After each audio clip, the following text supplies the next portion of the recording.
2010 সালের একটি সংবাদ, ভোলার সাংসদ নুরুন নবীর বিরুদ্ধে হত্যা মামলা। সংসদ সদস্য হবার পর প্রকাশ্যে তিনি হত্যায় মদদ দিয়েছেন, হুকুম দিয়েছেন। তিনি তার ব্যক্তিগত রিভলভার দিয়ে সেই হত্যাকাণ্ডটি ঘটিয়েছিলেন এবং আমরা দেখলাম এরপরে কিন্তু তিনি মিনিমাম কোনো জবাবদিহিতার মুখে পড়েননি বা পড়তে হয়নি। সময়টি ছিল একটু অদ্ভুত সময়, যখন সবাই ধরে নিয়েছিল যে আমি আওয়ামী লীগ করি অথবা আমি সরকারে আছি, সুতরাং আমার কোনো প্রকারের কোনো অন্যায় সেটি অন্যায় বলে বিবেচিত হবে না।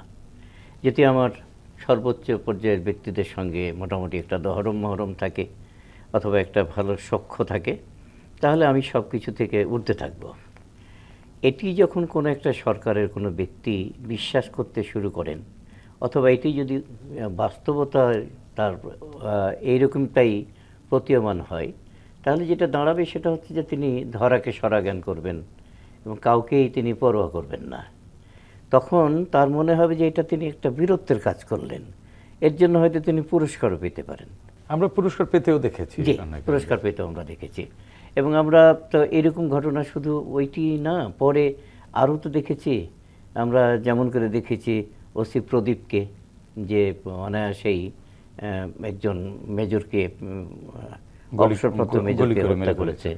এবং এরকম হত্যা করে তারা খুব গর্বের সাথেই তখন অবস্থান করছিল, এরকম অবস্থি। তা আমরা তখন তো এই যে দেখে দেখে অভ্যস্ত হয়ে যাচ্ছিলাম, মনে হলো যেন যে বিচারের পানি নীরবে নিভৃতে কাঁদে, এরকম একটা অবস্থা সৃষ্টি। মানে নিভৃতেও কি কাঁদতে পেরেছিল? না, তাও হয়তো বা পারেনি। সেও এক জ্বালা। মানে মার খেয়েছে, যারা মার খেয়েছে তার কথাটি বলার সুযোগ পায়নি, গোপনেও না, কাঁদতেও পারেনি। এটি কি শুধুমাত্র একজন শাওন বা একজন প্রদীপের মধ্যেই সীমাবদ্ধ ছিল?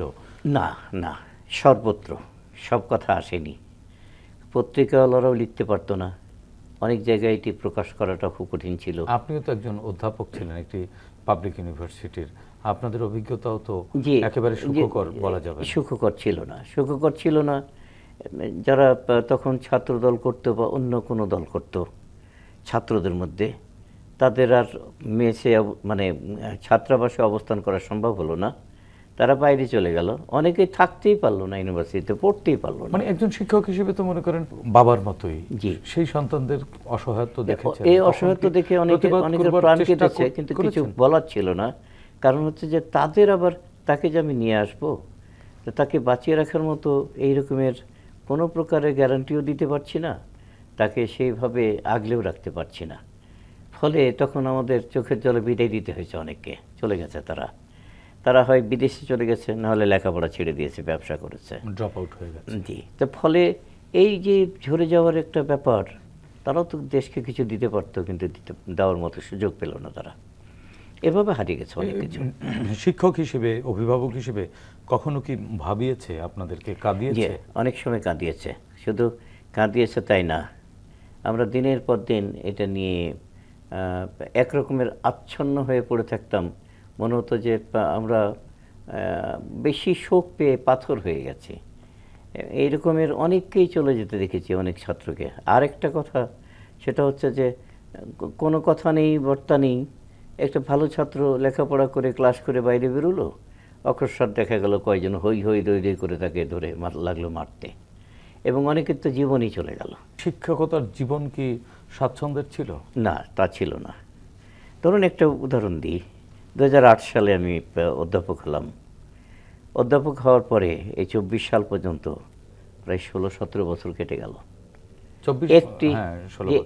একটি পদও আমার জন্য বরাদ্দ হলো না।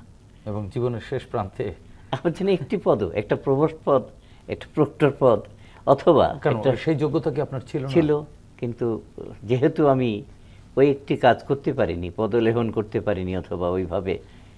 আপনি একজন ফ্যাকাল্টি, একজন হাইলি অ্যাকাডেমিশিয়ান।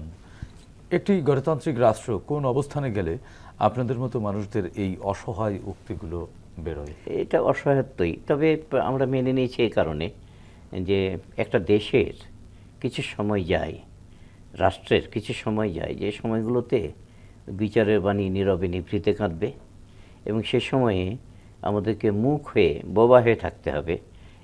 এই বিষয়টি অনেক সময় এসে যায়, এবং দেখা যায় যে তারপরে ওই ড্রেসলেস কিংয়ের মতো করে গল্প শোনাতে হয় যে আমি কথা বলতে পারছি না, আমার সন্তান কি বলো এটা শোনো। ব্যাপারটি এরকম দাঁড়িয়ে যায়। তো সে এক সময় চলে গেছে, কথা না বলতে না বলতে বোবা হয়ে যাওয়ার মতো একটা অবস্থা আমাদের মধ্যে বিরাজমান ছিল সবখানেই।